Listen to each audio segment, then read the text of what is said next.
Welcome to the Restaurant Boiler Room, Episode 11. I'm your host, Rick Ormsby, Managing Director at Unbridled Capital. Today in the Boiler Room, January restaurant comps post a strong positive 2%, but traffic declines persist. Unbridled provides sell-side advisory to 82-unit Pizza Hut franchisee. And highlights from the annual KFC convention in Orlando just completed. The Restaurant Boiler Room is a one-stop shop for multi-million-dollar merger and acquisition activity and financial complexities affecting the franchise restaurant industry. We talk money, deals, valuations, and risk, delivered to the front door of franchisees, private equity firms, family offices, large investors, and franchisors on an every other week basis. Feel free to find our content at Unbridled Capital's website at www.unbridledcapital.com. Now let's enter the Boiler Room. Our first article is January restaurant comps post a strong positive 2%, but traffic declines persist. Now, the background here is that TDN2K recently reported January sales comps. They're actually 1.96% with a rolling 3-month trend of 1.68%. Traffic comps were down 0.72% and 1.12%, respectively. Now, comments here. This is the second consecutive month that comp sales have been at 2%. Signaling the best 2 months of sales growth in the industry for over 2 years. The report indicates that 73% of DMAs nationally had positive sales growth in January. The Southeast was the strongest, while the Midwest was the weakest, likely due to bad January weather in the Midwest area. Some of the highlights from the release are as follows. Number 1, new store openings continue to hurt same-store traffic. Well, this is certainly true. Number 2, consumer spending expected to continue expanding at a moderate pace. I agree with this as well, barring any unforeseen geopolitical or economic headwinds in the near future. Number 3, sales were strong throughout the entire industry in January. Number 4, weather was a factor in January. Well, this certainly is no doubt. We had a historically frigid spell in the Midwest, as well as unexpected snow on the East Coast, and those events certainly hurt January sales. Number 5, staffing challenges continue for restaurants. I think this, combined with wage increases, presents the single biggest issue in the retail industry right now. Now, the effect of it on M&A. Overall, I think these sales increases are great news for the restaurant industry.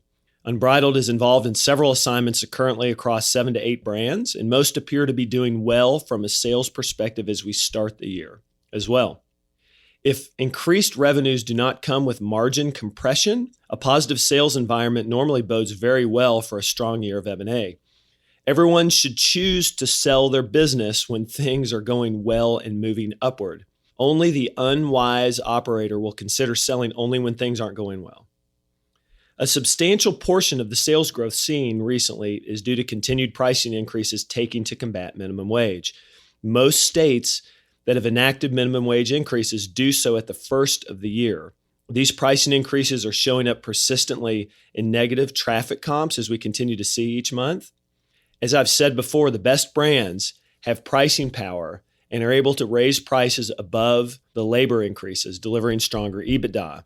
For other brands without pricing power, most notably West Coast-centered brands and pizza brands, pricing increases are dramatically affecting traffic, and it is a bad situation. Now, our second article for today is Unbridled provides sell-side advisory to an 82-unit Pizza Hut franchisee. This was High Plains Pizza on the sale of 82 Pizza Hut restaurants in Montana, Wyoming, Utah, Colorado, Kansas, Oklahoma, and Texas. The restaurants were sold to existing franchisee Grandmere Capital, led by Mike Tierney, who is a good friend of mine. Now, in 1962, Bill Colvin decided to leave the oil industry and venture out into franchising with the Pizza Hut brand. Bill and then partner Norman Blankenship opened their first location in Liberal, Kansas in 1962. And after their partnership split, Bill and his family grew to own and operate Pizza Hut restaurants throughout the country. I'll say anecdotally, during this time, the Pizza Hut brand and all franchising brands really across the country were acting like tech stocks and internet stocks of today. There was incredible growth everywhere. This business was focused on quality, service, and giving back to their communities. Not surprisingly, High Plains Pizza became known for its brand leadership and for having some of the best and highest volume dine-in restaurants in the entire Pizza Hut system. Bill Colvin had 4 sons who became involved in the business: Kent, Mike, Tracy, and Greg. And Kent became president of High Plains Pizza and shepherded its growth and vision. Kent's imprint on the Pizza Hut brand will certainly continue to be seen for many years to come. Now, the effect on M&A here: this closing marks a long list of Pizza Hut transactions completed by Unbridled in the past few years, including the following: 17 Pizza Huts in Alabama, 25 in Kansas and Ohio, 10 in Kansas, Missouri, and Nebraska, 43 in Wisconsin, 17 in Iowa, 39 in Kansas and Colorado, 43 in Indianapolis, and now 82 in the western U.S. We also have 200 Pizza Huts currently for sale across the country, and we project at least another 1 to 200 nationally by mid-year 2019. As I've discussed in previous podcasts, the Pizza Hut community is undergoing a major demographic shift, as many legacy franchisees are retiring, passing away, or selling their businesses, all while the brand is trying to turn itself around.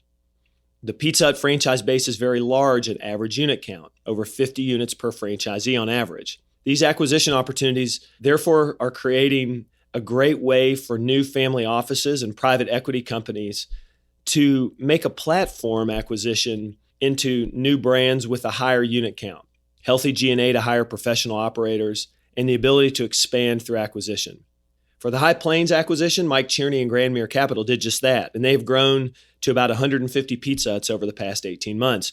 They have great operations, they have fresh ideas, a new seat on the Pizza Hut board, and they're likely to be a considerable force in helping to change the culture and future of the Pizza Hut brand. Opportunities are high for further M&A consolidation this year, and while Pizza Hut EBITDA multiples are not low, typically in the 5.5 to 6 range, the brand offers a relative value play when compared to the pricing of many other brands if the would-be buyer has an optimistic view on the brand turnaround and asset strategy over time. I'll read a quick testimonial, if you'll let me, from Kent Colvin, the seller. He says, "I have known and trusted Rick Ormsby for many years. When we came to the decision to sell our 56-year-old family business, there was no hesitation in turning to Unbridled Capital to represent High Plains Pizza. Unbridled played an instrumental role in helping us through this transition. We appreciate their relationships with buyers, their analytical expertise, their integrity, their persistency, and their friendship. We would highly recommend Unbridled Capital to anyone looking to sell or finance their business," said Kent Colvin. Well, thank you for those kind words, Kent. And as a condition of these closings, in this one particularly, Unbridled Capital has made a charitable contribution to the Pizza Hut Museum at Wichita State University. We want to show our respects to the fantastic legacy of the Pizza Hut brand, and we want to be a blessing because we have been blessed. Giving back to the brands in which we do business is a cornerstone of our company. Our third topic for today is highlights from the annual KFC convention in Orlando, which was a blast. Now, the background here and comments. KFC just completed its annual convention in Orlando from February 6th to the 10th of 2019. I've been attending KFC conventions since 2006, after I left KFC Corporate's finance department in Louisville. This convention certainly felt different than many other ones in the past, and here are some items of note. Number one, the brand has had 4 straight years of positive same-store sales growth, and you could tell it from the buzz around the convention. Franchisees, corporate employees, partners, and vendors were remarkably uplifting about the brand and its future direction.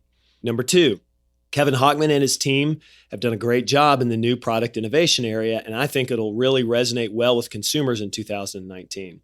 At the time of the convention, KFC was on promotion with chicken and waffles, and other than the product availability issues, almost everyone in Orlando was happy with the sales lift and mix of the product and promotion. KFC is going to be partnering soon with Cheetos to offer a Cheetos chicken sandwich. This might sound gimmicky to some, but I've watched the success at Taco Bell with their branded Doritos Locos taco promotions and their Frutista freezes. Those new products were not only successful initially, but they allowed Taco Bell to launch subsequent line extension promotions for several years, which helped Taco Bell to build a fortress-like product innovation platform that frankly crushes every other restaurant brand. It is no surprise that KFC is thinking the same way now, and with several other interesting products on tap for the future, expect a longer-term Taco Bell-like product innovation strategy at KFC as well. I don't think it will be as immediately successful as it was at Taco Bell. The customer base at KFC is just different. But a slow and steady incremental sales layer from new products will be a great way to grow the KFC brand if successful. Now, number 3, the number of lenders at the KFC convention has likely quadrupled over the past 2 years. I saw at least 5 new lenders at this year's KFC convention. Many of them have absolutely no idea about the brand. Some of the lenders have probably never even eaten at a KFC. Nonetheless, the influx of capital at KFC is very welcome and reminds me again of Taco Bell, but back in 2012. Now, any lender will fall on a sword to finance a Taco Bell deal. Let's hope the unprecedented lender attendance at the KFC convention will continue to open doors for the KFC franchisees across all of the country as they look to expand their businesses. Now, number 4, the average age and number of franchisees are both dropping precipitously. When Colonel Sanders started, he found bunches of mom and pop small operators as franchisees, and that legacy continued for decades in the brand. Annual conventions were thus largely filled with small franchisees over the years, many of them first generation and their families. These franchisees have recently sold their businesses at a higher pace than normal. I guess we all know the pressures on the franchise industry that are chewing away at the financial health of the smaller operators. KBP Foods has been on a buying spree over the past few years as their size within the KFC system has swelled to over 700 units and growing. The brand is basically also begging for new franchisees to enter the system. Well-capitalized groups such as the ones entering brands like Pizza Hut, Burger King, Taco Bell, and Wendy's. Overall, the convention felt much, much younger and smaller, a trend that will continue as dozens of smaller and older KFC franchisees are projected to sell their businesses in the coming years. Now, number 5, like all major brands, there is quite a bit of discussion about how to combat rising minimum wage throughout the country through labor efficiencies, pricing initiatives, and better scheduling.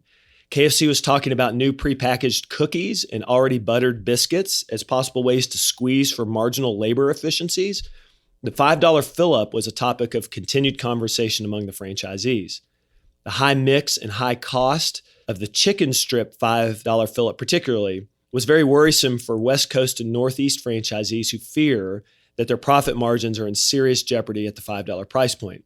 Again, this conversation is challenging, and it's very similar to what is happening at Taco Bell as well. Now, the effect on M&A. Unbridled has helped a bunch of franchisees recently sell their KFCs, 4 in Kansas, 6 in California and Arizona, 15 in Ohio, West Virginia, and Pennsylvania, 15 in Michigan, 24 in Ohio and Kentucky, 6 in Ohio and Kentucky, for example. We also have 9 active KFC assignments currently with large, mid-size, and smaller KFC franchisees. We expect the consolidation trend to continue in KFC and accelerate over the next year or so.